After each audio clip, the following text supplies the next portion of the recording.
Okay, we're back, sports fans, and here what we're going to be doing is looking at building a Windows Store app and what the UI needs.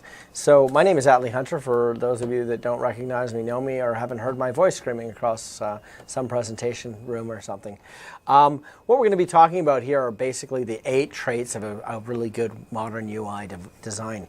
What we're looking at is that utilizing the best parts of the Microsoft UI design pattern, and making sure that we create something that's really fast and fluid, something that's lightweight, something that features the content, focuses on the content, gets the user excited, gets the user immersed in what you're trying to show them and gives them the experience that they're looking for. We want it to snap and scale beautifully so that it handles all screen types, and also so that if the user brings it over to the side because they need to get something else done, that they don't forget about your application because they've had to pull it off the screen in order to get out and do something else for a second or two. Now, the other thing that you can really do is to extend the ability of your application is to utilize contracts. Make sure that you give your application the ability to share with other applications, and also to get data from other applications, which will actually, in a lot of cases, will open up your application for more use, and especially if you choose something like an ad model, can really actually increase your revenue model as well. And like I've said before, and I'll keep saying it again, I'll keep saying it until everybody understands it, one of the most important features of your application is actually the tile, okay? It's not just the icons that we used to have, it's a tile. It's a living thing, it's a breathing thing, it's something that we can do a lot with.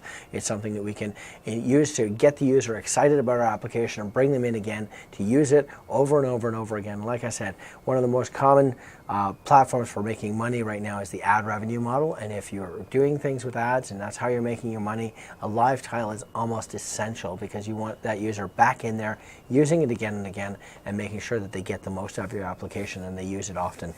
One of the things that we're always pushing with applications, and users are pushing us, it's not us pushing them, is users want to be connected. They want to be able to get the latest information, this information now, immediately, yesterday, a week ago. They want everything instant. So we're really looking at, what we really want to do is look at how your application can make use of cloud services and different other features like that, as well as making use of things like roaming storage. As I've talked about in other talks, roaming storage gives you the ability to share information, settings, and different things with your application, share it with other copies of itself on the same person's device in other locations.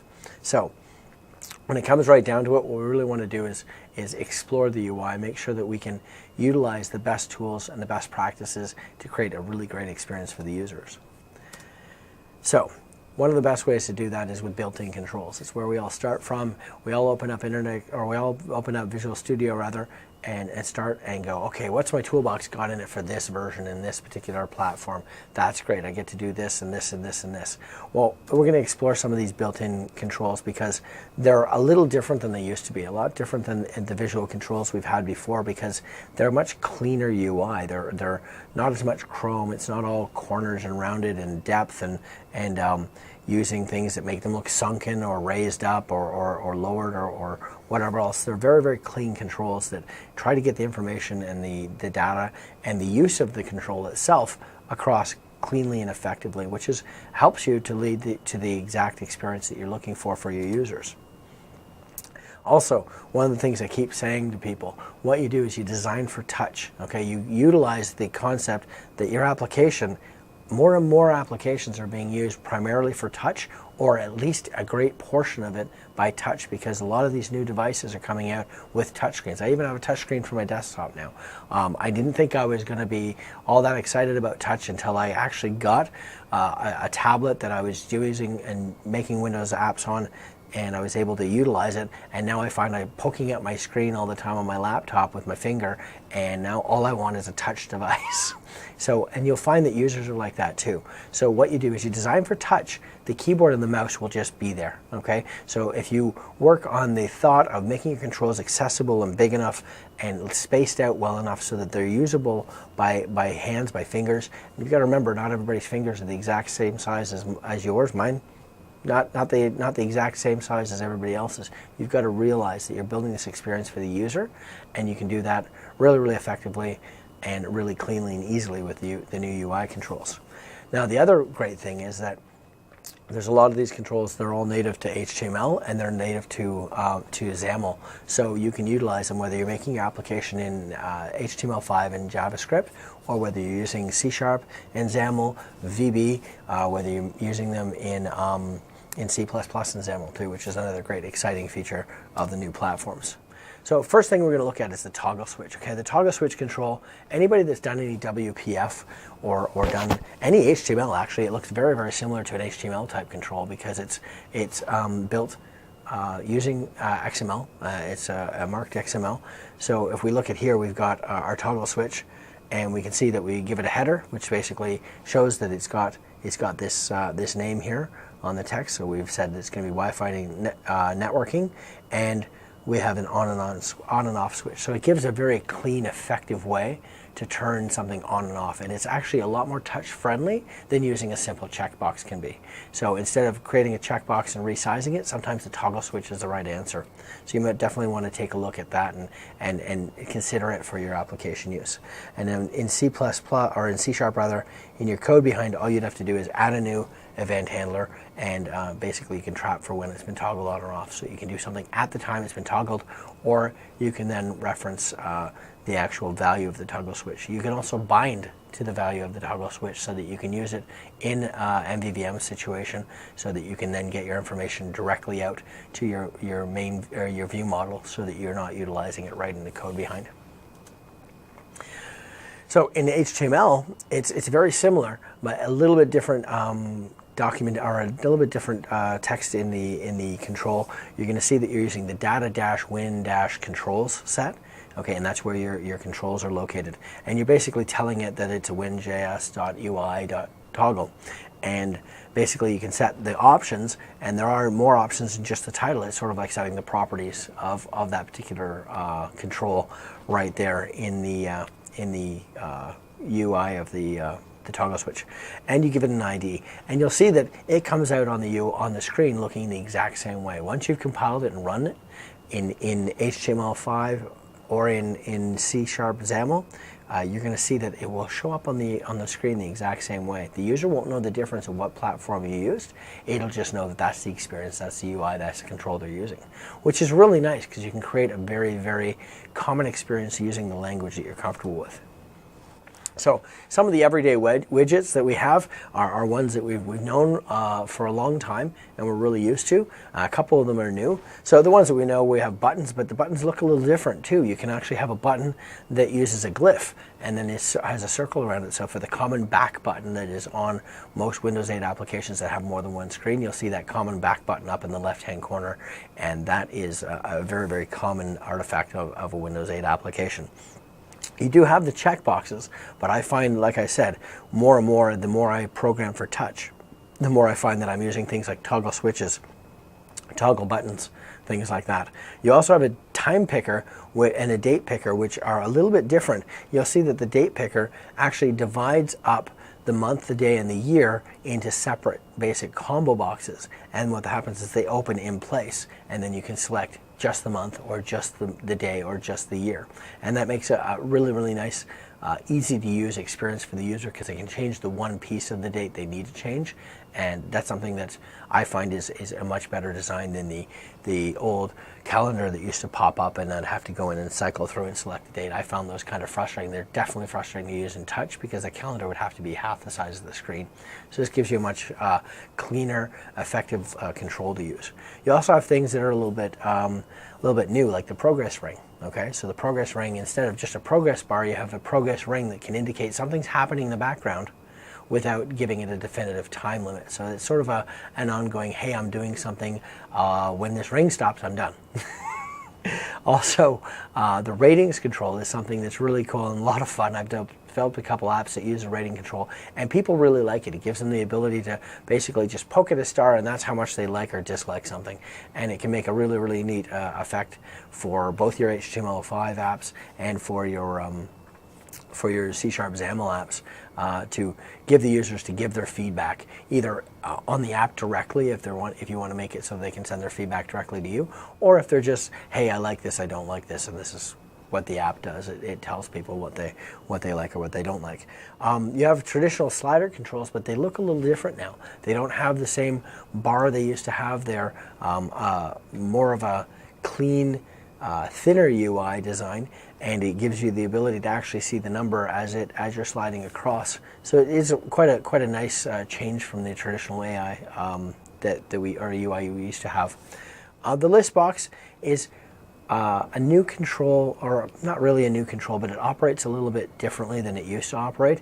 You have the ability. Actually, it operates similarly, but when you're using it, you're going to use it a little bit differently, because you got to remember that the items inside the list box have to be accessible through hand. So it's accessible through touch, so you want to keep the items a little farther apart. You're going to notice that in different controls, you're going to see that items are spaced a lot farther apart, and that's to enable for that touch forward interface. You have your traditional ones that you're used to: combo box, radio button, and the hyperlink controls, and those are also carried forward. So you can actually take any of these items and you can give them a custom styling. You can make them look completely different. So one of the things I find that I do most of the time with my buttons is I don't put text on my buttons as often anymore. Or if I put text on it, it's small text that's put in as an after piece to sort of reaffirm what the image is that I put on the button. So I try to use really nice, clean, Metro style images to create something that's very quick and easy for the user to identify with. And that's one of the really nice advantages of this platform, is that it's made really easy to include an image inside a button and to customize it and formalize it. And you can do the same thing as with all of them. As you can see here, the checkbox, we have I really like this, I really don't like this. Or the ratings, we've changed the stars now are hot peppers. How spicy is this thing? So which is great for, I think you'll see it in the a couple of the cooking apps that are on the store. They use that. You can also create a toggle switch that looks a lot more like a traditional switch that you'd see on old style radio. The date and time picker, you can set colorings and a bunch of different things. In the radio button, you'll see they have the thumbs up and thumbs down. So there's a lot of really fun things you can do with the controls. You can style them just about any way you want, because they're very extendable. There's a lot of things you can do utilizing the controls.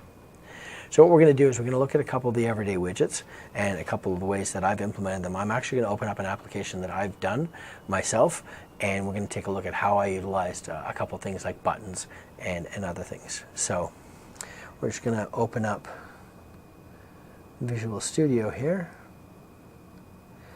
and whoops. Okay, so we're going to look at, this is an application I created called Sketchboard. And it's a really simple application, but it's kind of fun. And so what I'm going to do here is we're going to take a quick look at how I've customized my buttons. Okay, so I've created buttons here, and I want this to be my small pen button. And we're actually just going to get rid of this so we can see a little bit more of it. And we're going to move this over here. Okay, so basically here we can see that I've given it a tag, which is very common. I've given a click identifier, which is also very common. Now I've set a border brush. Now the border brush is the edge of the control, so that basically allows you to stylize the control and show the bounds of that control. So in this one I've decided to make it transparent because I don't want to directly identify the bounds of it, and I'd actually like it to sort of blend more in with the rest of that part of the UI. So inside here, inside the button here, we have something called the button content. Now one of the really nice things that you can do is that if I were to take this and comment this out, I could actually set the content in here and just set it to some text, right? And if we make this, if we bring this up to about 60%, and we can go up and see this here, just one second. I'm not seeing it. Interesting. It's not giving me the scroll across that I want. There we go. I had actually made it too small. So you can see here that my button is changed to test. So I was very easily able to just change the content and set the content directly to text, and now that becomes my button there. Now, instead though, what I wanted to do is I wanted to do something a little more custom. So I wanted to add some text and a button and an image to it.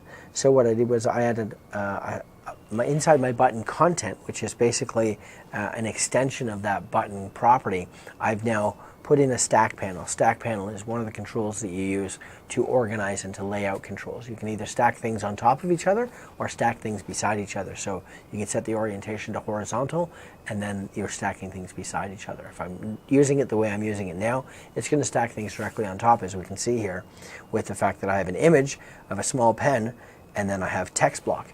A text block is very similar to your label control that you would have been using in desktop apps previously. So my text here says small, and I've got my image of my button, and basically that together has made the content of my button. So now I have a very easy to understand button that you can look at it quickly and get what it is. But if you're not quite sure, you can look at the smaller text underneath and get that last piece. So it gives my users an ability to really quickly and effectively utilize my application. And if they're not quite sure, they can look at it a little bit closer and they can get a little bit more clarification. So that's an example of how you can customize one of the widgets. So we will go back to our deck here, and text editing is something that's very, very, very common. I mean, most applications out there are either consumption or they're CRUD apps. Now, by CRUD I mean create. CRUD, create. Yeah, thanks. Create, read, update, or delete. Oh my gosh, where's my mind today? Anyways, so in utilizing that, anything that we want to update or add, or create rather, we need to have some sort of way of getting data into it. One of the most common things is using text editing controls. So one of the nice things is that we have similar controls that we're used to, but they're actually been built with a touch forward interface. So you can see how the common single line text box has basically the text box that we have, but once it has text in it, it actually adds a clear button right here. So that's easy to hit with a finger and empty the field without having to code anything in it to select all and delete and do all of those things. So it gives it a very, very effective touch forward sort of presence to the particular control. Now we also have the multi-line text box controls you can use to extend and allow a much larger selection of editing. You also have rich text box controls, which are fantastic because you can really customize and pattern those and allow the users to create very, very, very rich documentation or rich entries in your application. And you have password text box, which also has an interesting button on it that actually has a reveal button. And so what will happen is when they type their password in, you can't see it, but if they reach forward and touch, they can verify that they've typed that password correctly in a split second and be able to tell that they can go forward without having made a mistake. So those are a couple of the most commonly used text editing controls. Now, some of the behaviors though that we have is that you can really see how all of the controls are already built in to have cut, copy, and paste in them. They also have spell checking built into them, and we don't have to do anything to enable that. That's already just there, okay? They also have touch, so when the user taps on a particular word, or they get basically that gets selected, and they get these two basic round dots on the other side that show that they can extend that selection out one way or the other so that they can select either one or several words or whole sections of text. And then they also have the ability of taking advantage of all of these features using the keyboard and mouse in traditional methods that they're used to, but they're also built touch forward. So it's very, very easy to basically see, hey, look I've got an application. It looks very clean, very robust, and it looks very polished because it's got the things like the spell check and the cut, copy, paste, and all of those features in it built into it, so they can the users can use it the way they're expecting to use their device. So with the touch keyboard, one of the things that I always try to remember is that I'm laying out all of my controls on my application so that if a control needs the keyboard, I've taken that into account that it may not actually be a physical keyboard. It actually may be the on-screen keyboard, the touch keyboard that's on the device itself. So you want to think about that when you're looking at how you're laying out your controls and where things are positioned. One of the nice things here though is that you have a very, very robust keyboard that allows you to set different scopes for it. So you have the ability to say, this is a standard keyboard, or I'm building a keyboard that needs email. So it will pattern it and allow you basically to to have the @ symbol right here and the .com down there so that users can quickly and effectively type things in and get things done much more quickly than they could normally with a traditional keyboard, because they're typing less strokes. They're basically hitting one thing to mean one or more things. One of the nice things about the .com is it also will customize to their particular region. So if they're using their app or your application in the UK, well, quite often they're going to be sending a .co UK URL or email address than a .com email address. So it'll actually have .co.ua, and if they press and hold it, they can go back and use .com as well. So it's really, really nice because it gives a very robust ability for the users, and it gives it to you in your app without any extra work. Same thing here with the numbers. You have the ability to have the numbers pad pop up that gives you all of the numbers, the digits that you need, plus all the symbols that you would associate with normal number usage. So it makes it really easy and effective to set that up. Okay, so basically the next thing we want to look at is how you can command surfaces, how you can utilize the space in your application to make sure that you're sharing the information the most effective way. So what you're really looking at is what things allow in the UI and the controls allow you the ability to really properly share with the user and create a really great experience for them. So one of the great things is the app bar.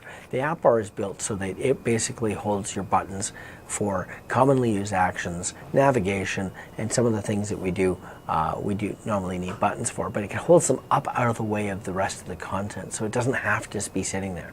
You can set it using the is sticky and is open properties of the app bar. You can set it to stay and hold there, but in most cases what you're doing is the app bar is not available until the user needs it, so you can actually set it to open at a specific time when they enter a control where that particular button is needed. Or for example, I've got an application where when it's finished everything, it prompts you to save, and then once you click OK, the app bar pops up so that you can see the save button. So it's right there. The user doesn't even have to swipe or think about it. The button's right there and available to them, but it's been hidden the whole time. So it offers a really, really nice experience.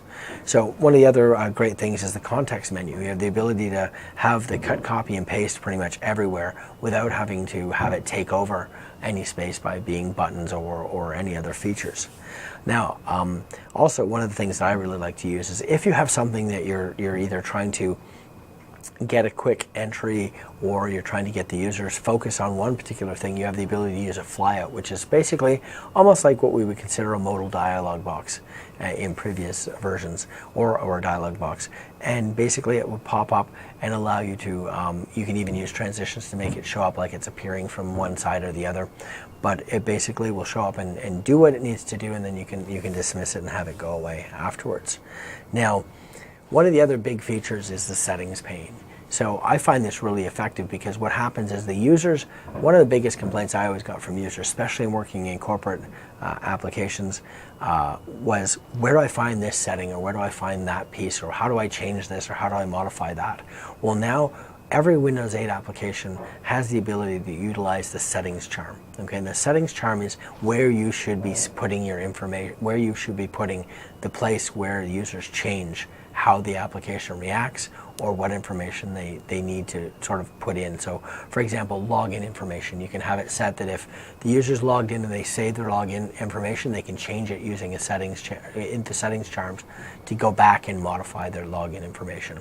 Or for example, I have an application that helps users track when something's happened from a certain date. So I basically put in the settings charm the ability to set or change that date. There's a way to have it in your application, have it in a common place, have it in a place where the users will recognize it and understand it and will react to it, and cut down the confusion for users. So it's definitely something you should look at.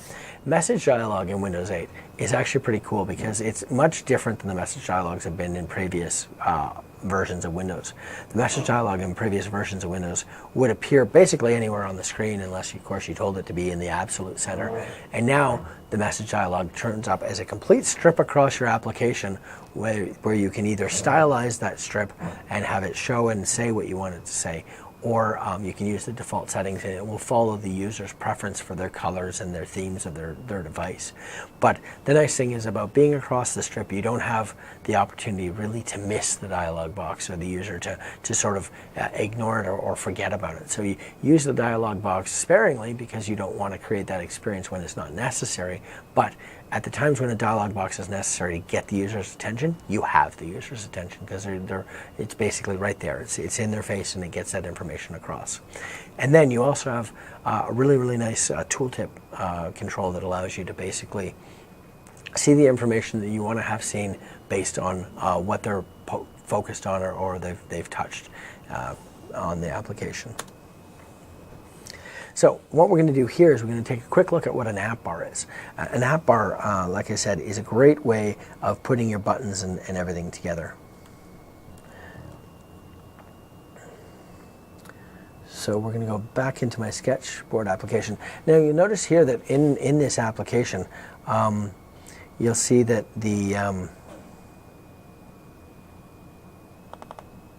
in the application it's completely clear and you can't really see that nothing's there. The whole screen is basically clear and open and nothing's taking up anything. But what we've got here is we have an app bar that when we utilize the app bar, when the app bar is brought forward, it gives us the user access to the buttons and the commands that we want to give them access to in the application in that particular area.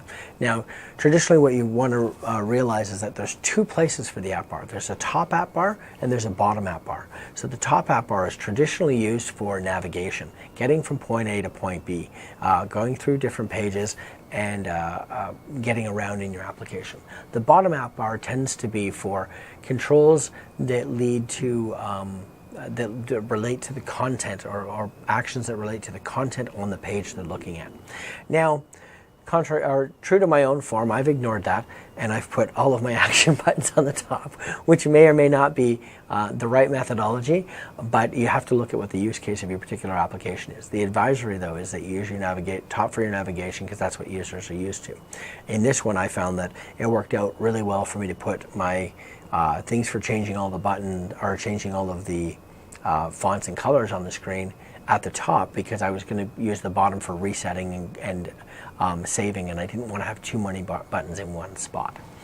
So what I did here was in the top app bar, you'll see that you have a page.top app bar.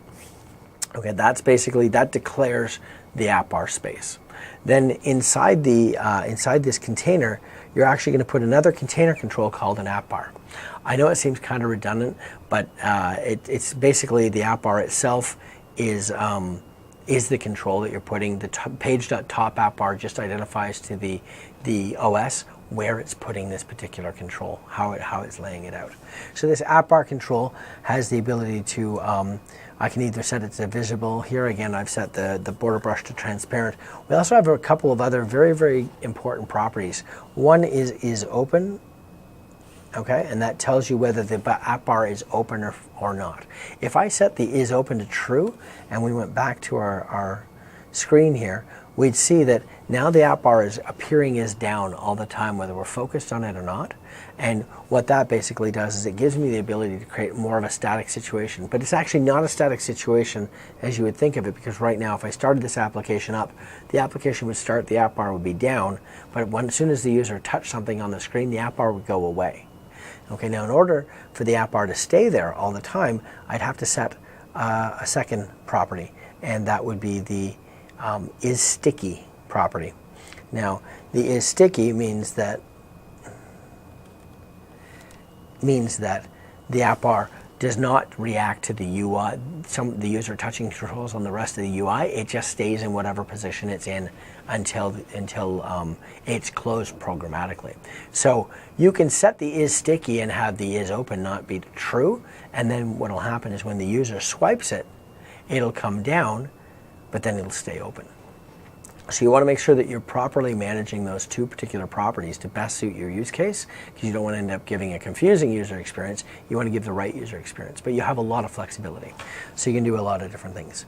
So my application, I don't use either one of those for this particular one, but I thought it was important to show you. Now you see here that I've actually customized the color that I've used in my background. And by doing this, I actually extended out the background property. The same way I extended out the context property in the button previously, I can do that with the background as well. I can set the background to a picture, I can set it to a more complex control set, so I can really customize it. Here I'm just doing, as an example, just showing you, I've set a solid color brush and I've set it to a custom color. So this gives me the ability to customize that. And I've set the opacity to be 0.9, so that means it's just a little bit see-through. You can just see through it, but not completely. So you can see that there's something behind it. Now, what I've done here is in the app bar, I've basically set up a grid. A grid is one of the container controls used in Windows 8 and in XAML applications. And I've set the column definitions to be half of the screen each. So what will happen is now I've got a top app bar that has two sections, the left section and the right section. In that, I've applied a view box. Now, a view box is a really powerful control that allows you to basically have your application size and scale itself. Okay, and we'll talk a little bit more about scaling later, but it allows it to size and scale itself so it fits screens more effectively and it makes use of the space as best as it can. I've set the max height of my view box to 150 because if I didn't, the view box would extend and take up the whole screen if it could. So basically, you want to make sure that if you're using a view box, you set the max and min properties to where you want it to be so that it doesn't scale itself up or down too far out of the ranges of what you want. Inside the view box, I put a stack panel, which we saw before in the button control. So that's, again, this time I've oriented it horizontal, so now I'm stacking things beside each other. So we talked about that before. I can either stack things on top or beside. Here I'm stacking them beside. I've told it to be in the grid zero columns. That means in the first or the left side of the app bar, and now I've put in my buttons. So in my buttons, as we saw before, I've got my custom button content, and I've got my different buttons. So I close up my stack panel in my view box, and then I have another view box open on the other side that contains the buttons for the right-hand side of my app bar. So again, as I showed before, max height 150, grid column 1, horizontal alignment, set to right. So now I've centered and told my buttons to always go and lean towards the right. So if I put 2 or 3 buttons there, they're not sitting out in the middle of the app bar, they're sitting off to the left. So I know that I can define by placement and by control set that these go together and these go together on this side. So this gives us a really, really nice, effective experience. So what we're going to do is we're going to start up the simulator here, and we're going to start up and take a quick look at what this application looks like, what the app bar looks like, and how it looks when we swipe it and we snap it. So that's one of the other things that we want to look at as well. So we open up the Sketchboard app, and I have my app really clear and open. And you can see that I've got a top and I've got a bottom app bar. So I've got my different buttons here. So I have my different items laid out, and then I've got my save and my reset or delete button. Now if I snap this now, and then I do this again, you'll see that my buttons have actually scaled themselves. So they scaled themselves to share the space. These ones have scaled up here, and I've left these nice and big because I wanted the user to be able to really quickly and easily save or delete, and I figured I only need to share it between those 2 buttons. So you'll see that utilizing the view box and utilizing the app bars, I'm able to extend the abilities of the application to do an awful lot with what looks like a completely empty screen. So we will go back to our deck now, and we'll talk about presenting data. So there are a lot of different really, really cool ways to lay out data and to get information out. And one of the things that we're really focusing on in Windows 8 is being content forward, right? We're trying to make sure that the information is the star, right? This is what people are looking at. All of these new apps, especially on tablets and phones and all of these big screens and different things, it's all about seeing the content. People don't want to see 800 buttons. They don't want to have all sorts of things around things, bordering things and everything else. You can use some really, really great data controls to present the data and lay it out in something that basically invites the user to explore it and find more. So some of the best ones are the list view, the grid view, and the flip view. Flip view is a lot of fun. Grid view is fantastic for laying out tons of data and laying it out in so many different ways that it boggles the mind sometimes. And list view is a really, really nice take on the traditional list box. Okay, it gives you a much more immersed and a much more customizable experience than we previously had. We also have the ability to group, select, and animate different things. So there's a lot of built-in animations, a lot of built-in transitions, the ability to flip and roll and move things around. There's also all of these controls are able to select one or multiples of the objects that are inside, and you have the ability to group things within these controls. So you can set it up so that items within the grid view are grouped together, and that allows some really, really interesting experiences using semantic view, or zoom rather. So, semantic zoom, what a good segue. Awesome, it's almost like I knew that was there. So this gives you the ability to really sort of group and piece information and allow the users to explore information using gestures and using the keyboard and mouse to really explore in a very, very hierarchical method, in a much better experience than they have been able to previously. So you can actually zoom down and see things in an overview, or you can zoom in and look at the details of them. And semantic zoom gives you a really, really great tool to be able to do that with. So getting started with list view. Okay, so basically we're going to look at an HTML list view. So we've got our list view that basically shows, a list of items and they're grouped together.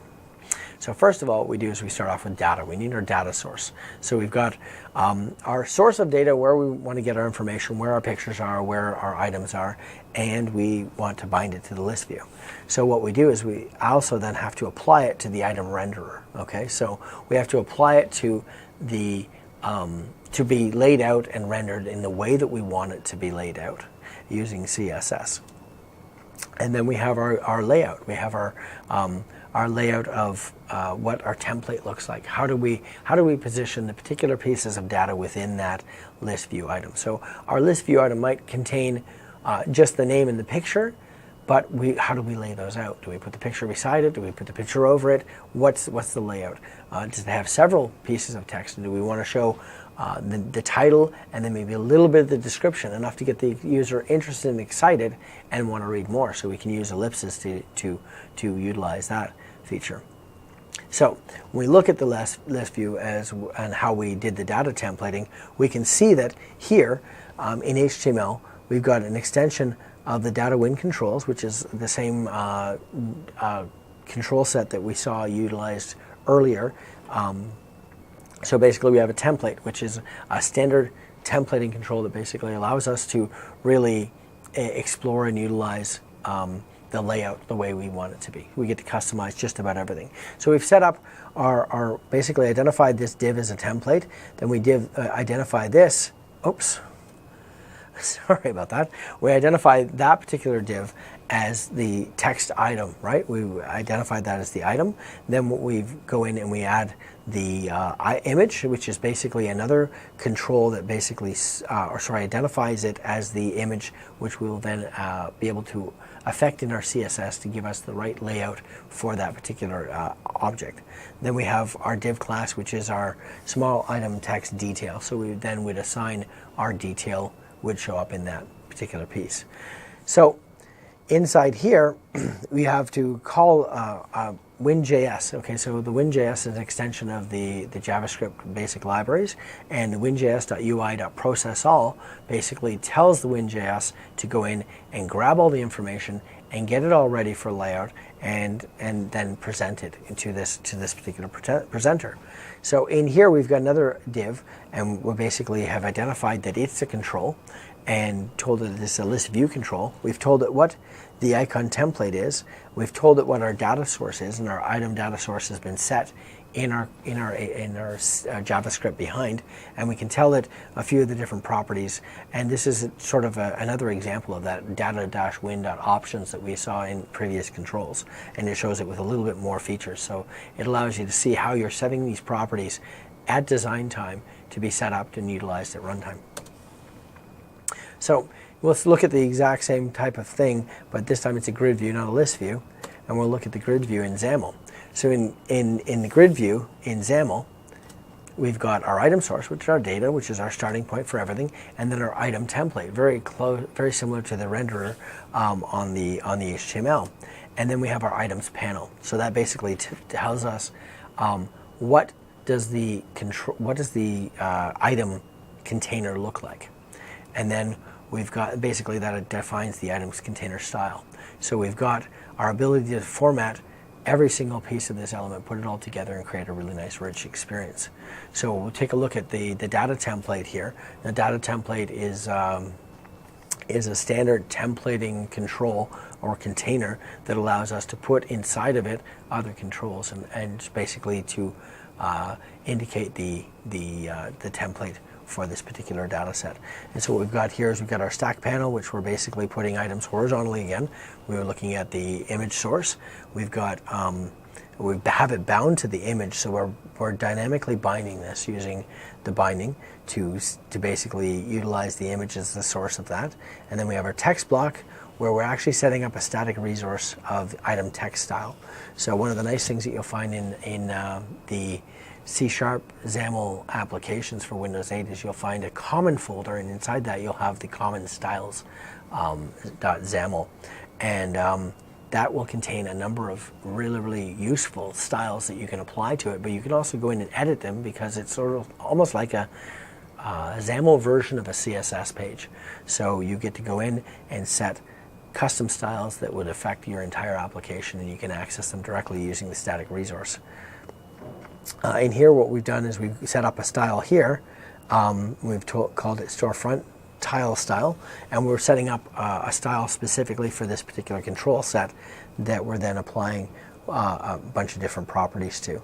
And inside the grid itself, or inside the grid view itself, we've actually applied the item template, the item container style, and given it a border brush. So this basically allows us to create that immersive experience very quickly and effectively in XAML. So we'll look at some layouts and views.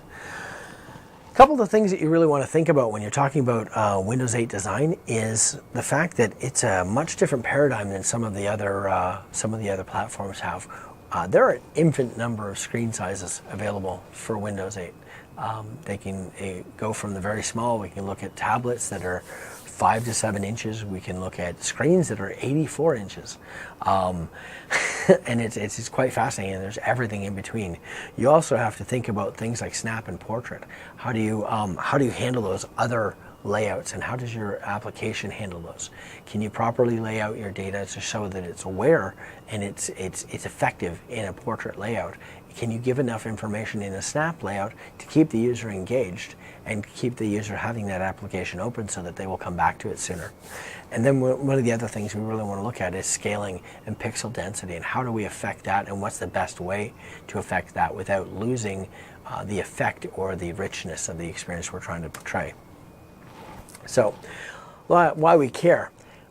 If you properly set your application to handle different screen sizes, you're going to be able to show the right amount of data based on the screen size. You don't necessarily want to scale everything down to the lowest common denominator, nor do you want to restrict yourself so that when a screen is huge, that you're only showing a little bit of data, but it's all huge and enormous fonts and everything else. You also, like I said, want to keep your users engaged longer, which is why you really invest in a good snap view experience. And again, supporting different pixel densities will really ensure that your application always looks crisp and clear, and you don't end up with that weird pixelated look under certain resolutions, under certain screen types. So the user experience, right? We want to really concentrate on how that user experience is maintained, and we want to make sure that the apps are as clean, as effective, and immersive as possible. We're really trying to get the user involved so that they get what they want out of the application, either to get something done quickly and effectively, or to lose themselves for a while in the data that we're providing, and the information that we're providing, the experience that we're providing.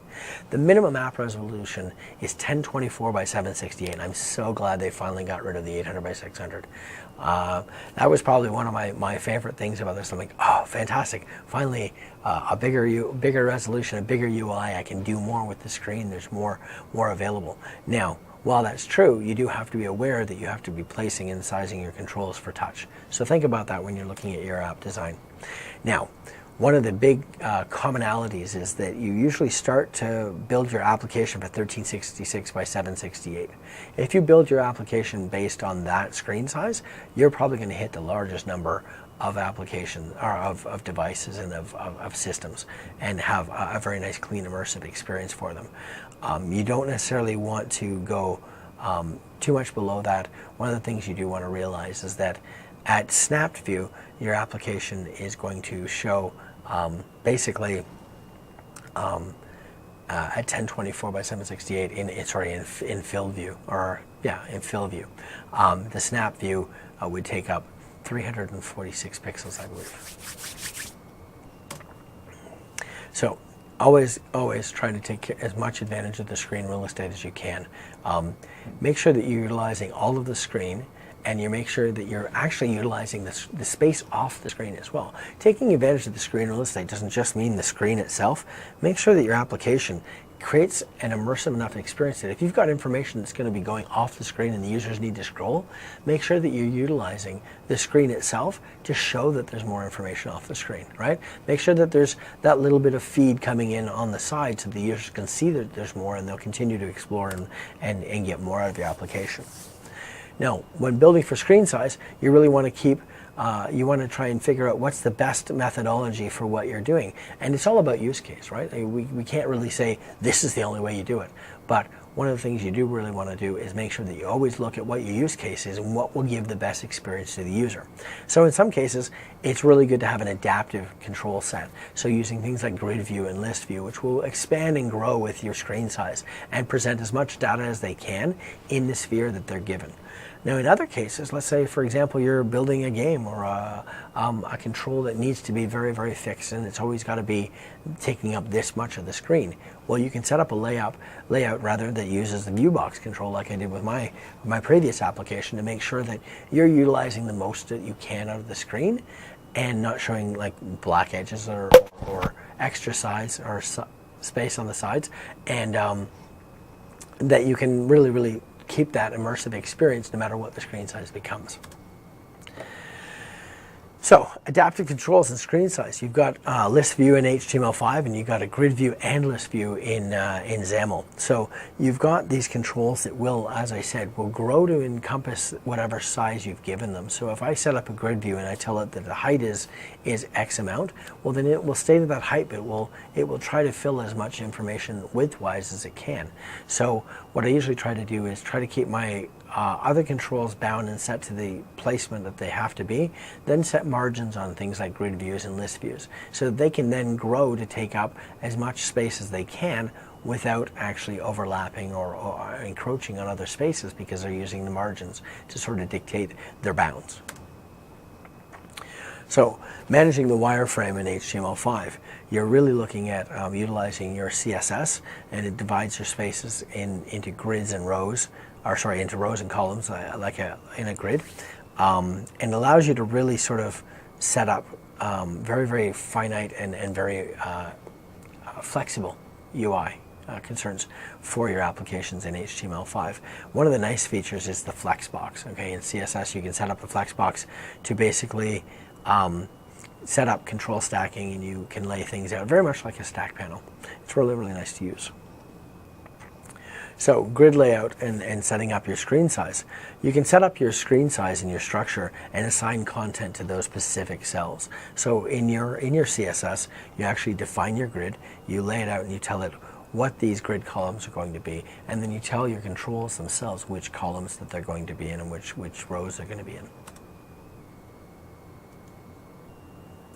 So for example, here's an example of utilizing that, where we've set up different columns to set a list in one side, the text, the controls holding the text are in another one, then we've got our titles, we've got our menus, our menu items, and it creates a very, very rich and immersive experience, and creates it very cleanly and effectively. So HTML is adaptive by nature, and so it will, a lot of times it will naturally try to grow and expand the way that you want it to, but it also can be a challenge, so you need to make sure that you stay sort of aware of that even though you're compiling it for native, it is still originally HTML that was compiled, so it's going to take on some of those properties as well. So when you're managing your size in XAML, it's a little bit different than it is in HTML. So you've got a grid, and you can set fixed sizes, and you can also set variable sizes in grids. And the star sizing is for a more fluid layout. And then you've got the stack panel, which is similar to the HTML counterpart of the flow control. And again, this is basically would be the same layout built using those features. So you could have your grid features to have set the column sizes, and then you could have row features to set the row heights, and then you could even set a stack panel here to lay these out one on top of the other. So doing a fixed layout in XAML is really easy, as you can see here, and as you saw previously in my other application where we looked at it. The column definition I used was variable, so I used a 0.5 star, which meant give me half of the whole. Here what we're saying is column definition, the width is 250 pixels. So that will say that we've got three columns that are 250 pixels each, and then in this we've decided to put a rectangle, fill it red, and put it in column 1, which would be the middle column. And that's what we would get. Now, you'll notice too, though, that the column definition on the third one, it looks like it's taken up much more than 250 pixels. It's because the last column on the grid, if you've defined all the columns previously, the last column will take up whatever space is left, even though it's been defined as 250 pixels, unless there's another control beside it, or another control that's basically will take up that space. It will take up whatever space is available. So a fluid layout in XAML is, like I said, star sizing. Star sizing. So that's similar to what I'd shown in my other application, where I was actually using a 0.5 of half of all. This is just saying, give me 250 pixels on the first column. Make sure you use everything that's available in the middle column, but give me 250 pixels on the last column. So basically what that comes out as that. So as you can see, as opposed to the other one where the 250 pixels on the end took up the rest of the screen, this one has said, I've defined the outer bounds of the two, and the inner one is fluid, so it will take up as much space as it can. So fluid layout in XAML, you can actually set things up to be as big as they can be. Now the horizontal alignment can be set to left, right, center. It can also be set to stretch, so it will take up all the space that's available. So in this case here, we've got the column is set up specifically so that this column is 80 pixels. This column is 2/3 or one. This is 1/2 of what's left, and this is 1/3 of what's left, and the other one is 2/3 of what's left. So by using the star and the 2 star, that means it will take up twice as much as the remaining last piece has been given. It can be a little confusing sometimes when you look at it, but once you've played around with it a little bit, you'll understand it pretty effectively. So setting something as a fixed and scaling it to fit, that's something I've done in a couple of applications. I found that it worked really nicely and really effectively. So in this situation, we've got a reversey game or a marble game where we want to make sure that that screen always looks like that screen every single time, no matter what we're doing and no matter what screen we're on. So in order to do that, what we do is we set up a view box, and the view box basically scales things to fit, so that it basically takes advantage of all of the screen sizes available and actually all of the bounds that you've given it, right? So in HTML5, you can see that we've got the WinUI view box, and we set the width and the height to be, whatever we've decided to be. Now that view box will be that area, okay, and it'll always be that area. Now, if we had not set it, it would expand to take up whatever size of whatever screen was there. Now, one of the other really important things when designing your UI for Windows 8 is thinking about the different layouts, okay? The different screen layout modifications that can occur. One of the most important is Snap and Portrait, okay? One of the most important, is Snap. Portrait is also incredibly important especially for certain types of applications. Work better as a portrait application than they do as a landscape application. But the one I think that you'll probably find that you'll most commonly run into is the necessity for handling a snap. Okay, and that's when the user has dragged the application down and pinned it to the side, so that they can see something else in the major part of the screen. Now, handling a good snap or giving a good snapped experience really can actually make or break an application. I've actually have apps that I've developed so that they are working better as snapped apps with something else than they work on their own. And that's something that makes an app really fluid and available to users to do other things with and to extend their experience of the device. So when you're adding a snap view, you're looking at 320 pixel width, and based on the layout. Now, if the device itself only has a 1024 by 768 screen, snap is not available.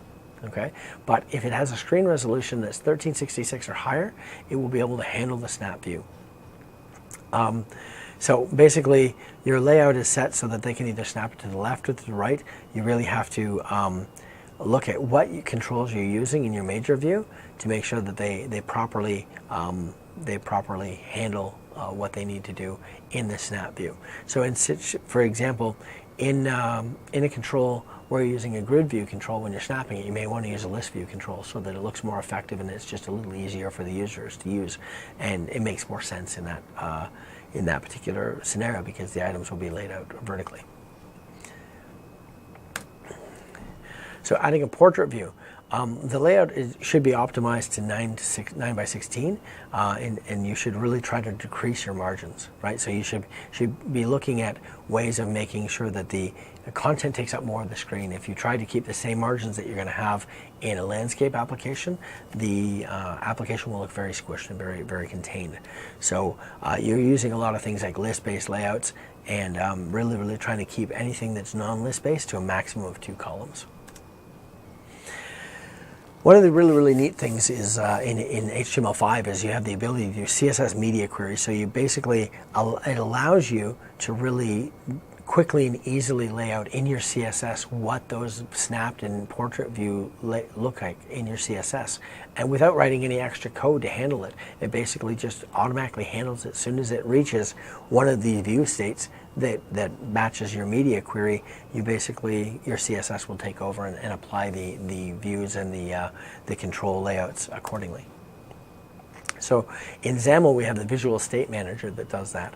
So we're looking at basically setting up what our visual state looks like for full screen, for filled, for snapped, and for portrait. We can define those within those visual state views rather.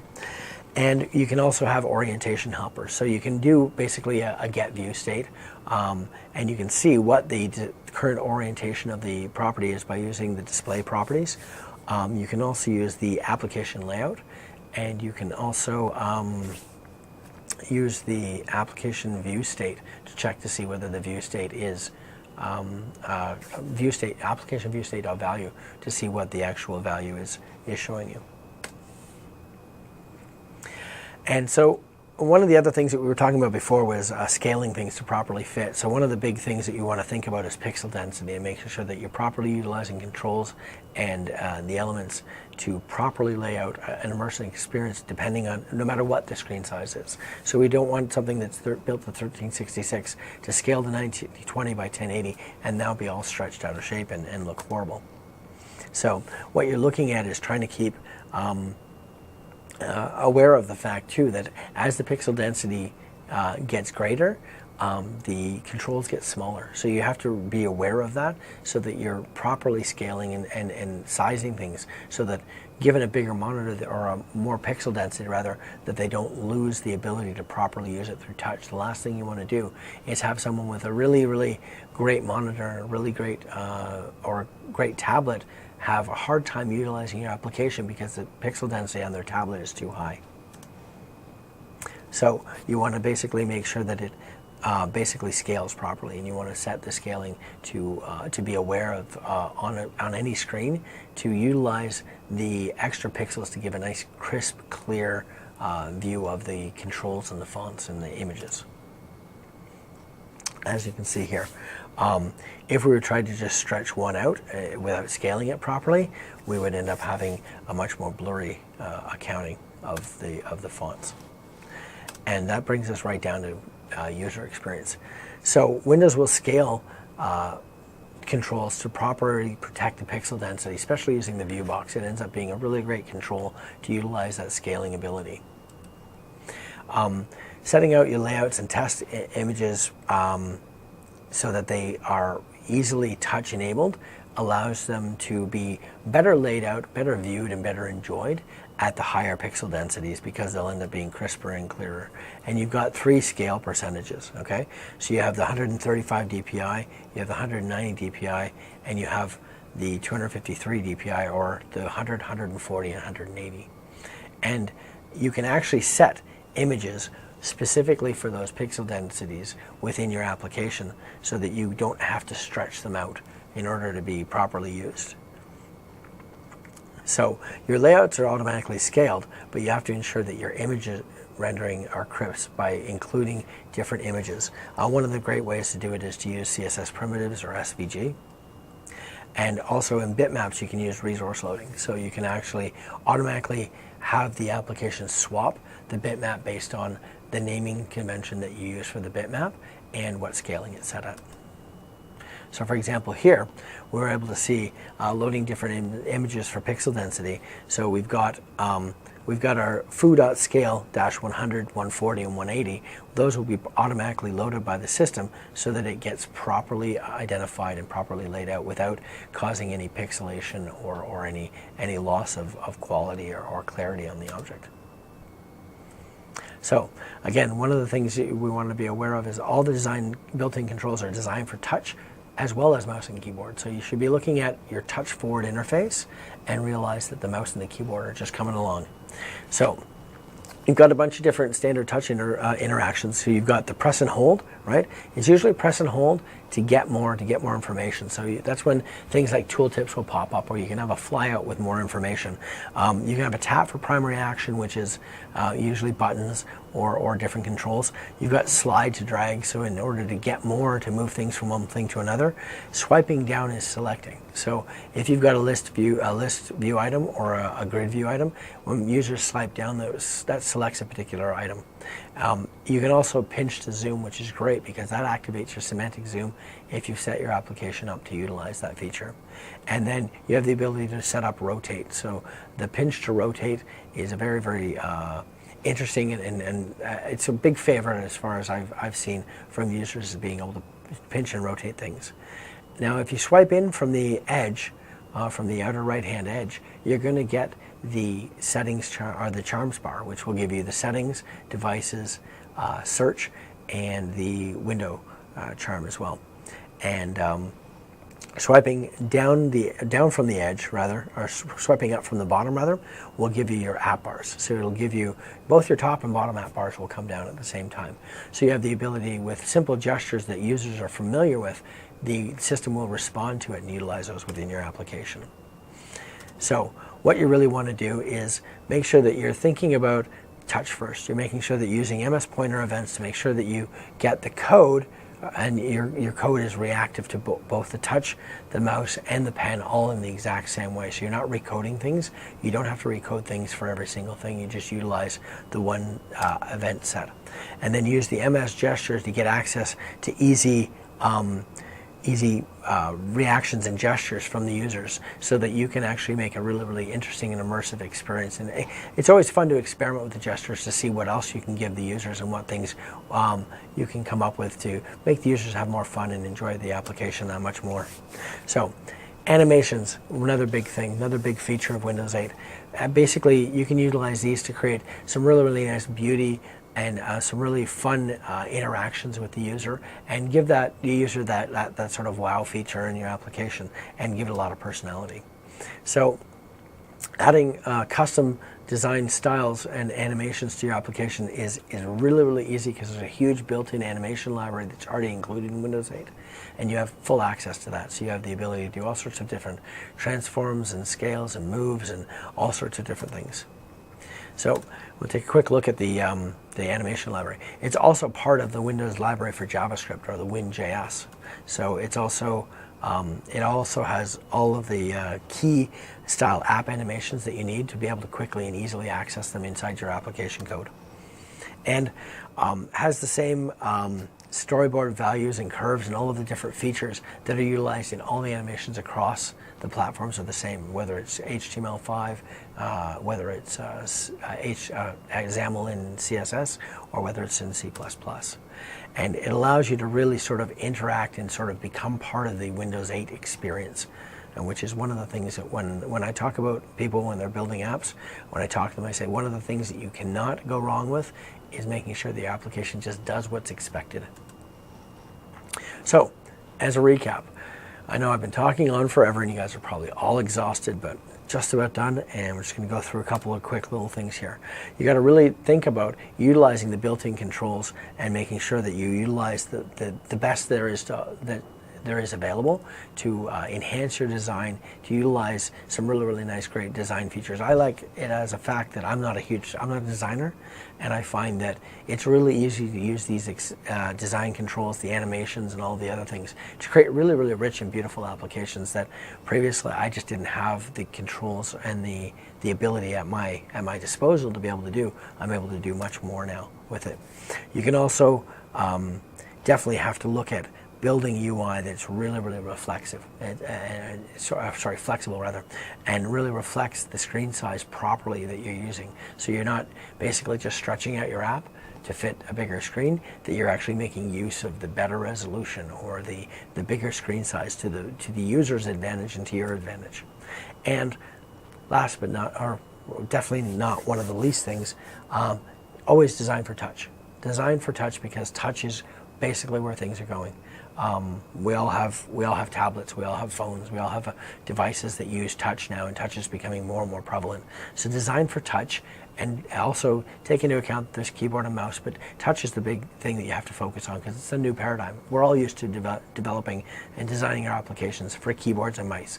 So think about touch. Think about touch first, the keyboard and mouse will come.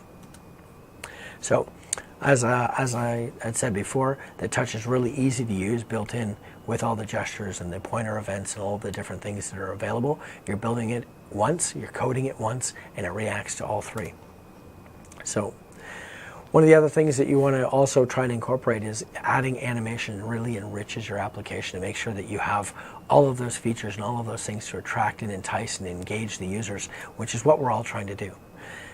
And that's the session evaluation. So what I'd really like you to do is, if you like this presentation, or even if you didn't like this presentation, I want to hear from you. I want you to go in and do a session evaluation. I want you to let me know, what did I do well? What did I do wrong? What can I do to improve it? What information did I miss? What things aren't here that you really wanted to know? Or maybe what we'll do is we'll make another session, or we'll find out a way to get that information to you. So if you go into here, your feedback matters. Make sure that you go down to the URL down at the bottom here, aka.ms.devc2, and let us know. I really want to know, okay? So thank you very much for spending some time with me. Sorry I'm a little long-winded, but those people that know me know I tend to talk for a long time. Thank you very much.